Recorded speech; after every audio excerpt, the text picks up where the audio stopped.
Al llegar al final de este recorrido, miro hacia atrás y veo lo que empezó como una exploración sobre religión y salud mental, terminó siendo una conversación sobre la vida misma, sobre lo que somos cuando creemos, cuando sufrimos, cuando amamos, cuando intentamos liberarnos de lo que nos ata. Hemos hablado de generaciones que aprendieron la fe de maneras distintas, de cómo la religión fue refugio para unos y conflicto para otros, de cómo las emociones, el cuerpo, la culpa y el poder se entrelazan en nuestras historias personales, y de cómo la espiritualidad puede oprimir, pero también puede sanar. En los primeros capítulos vimos cómo las generaciones mayores encontraron en la religión un sentido de comunidad y contención, mientras que las generaciones jóvenes buscaban en la terapia y en la introspección nuevas formas de creer. Allí la psicología social nos mostró algo esencial. La fe no vive en los templos, sino en los vínculos, en la manera en la que cada época se pregunta qué significa estar bien. Después exploramos la pedagogización de las emociones, esa transición del aguanta al suelta, del silencio a la palabra, de la obediencia al autocuidado. Comprendimos que las emociones no son privadas, sino sociales, que lo que sentimos también está moldeado por discursos, normas y creencias.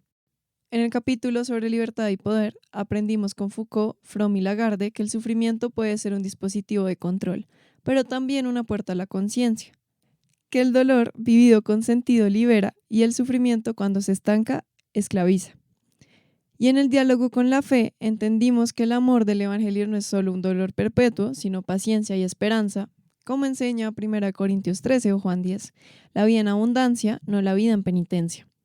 Luego miramos los roles de género y descubrimos que la diferencia no era el problema, sino el poder que la distorsionó, que la mujer creada de la costilla de Adán no representa subordinación, sino horizontalidad, un símbolo de compañerismo y reciprocidad, y que la espiritualidad puede ayudarnos a resignificar la masculinidad y la feminidad como formas complementarias de cuidado, no de competencia.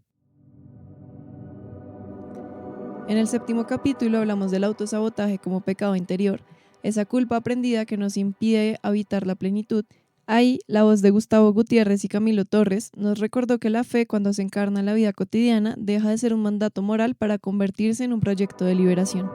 La teología de la liberación nos enseñó que el Evangelio no se trata solo de creer, sino de humanizar, que liberar al otro también implica liberarse de la autocondenación y que la autocompasión no es debilidad, sino la forma más profunda de practicar la gracia. A lo largo de este dispositivo reflexivo, la psicología social de la liberación fue el hilo tejido en todo. La invitación a recuperar la memoria histórica, a preguntarnos quién cuenta los relatos sobre el bien, el mal, la culpa y la libertad.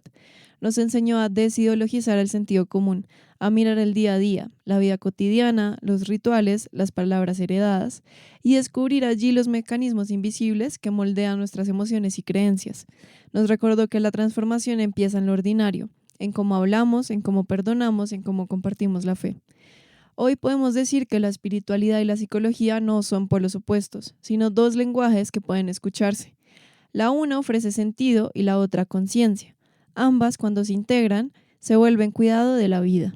Una espiritualidad que escucha es aquella que no teme a las preguntas, que acompaña en lugar de imponer y que da lugar a la duda sin perder la fe. Una psicología que abrace es la que entiende que sanar no es olvidar la fe, sino encontrar en ella un espacio más humano, más tierno y más libre. Tal vez el propósito de todo este recorrido no sea resolver las tensiones, sino aprender a habitarlas con lucidez, a aceptar que somos seres espirituales y sociales, que creemos, dudamos, sentimos y pensamos al mismo tiempo. Y quizás la liberación empiece ahí, cuando dejamos de obedecer la voz que nos culpa para escuchar la voz que nos llama por nuestro nombre. Una voz que no exige perfección sino presencia, que no promete ausencia de dolor sino compañía en medio de él. Y esa quizá es la fe que sana, la que nos permite vivir con conciencia, amar con libertad y existir con ternura.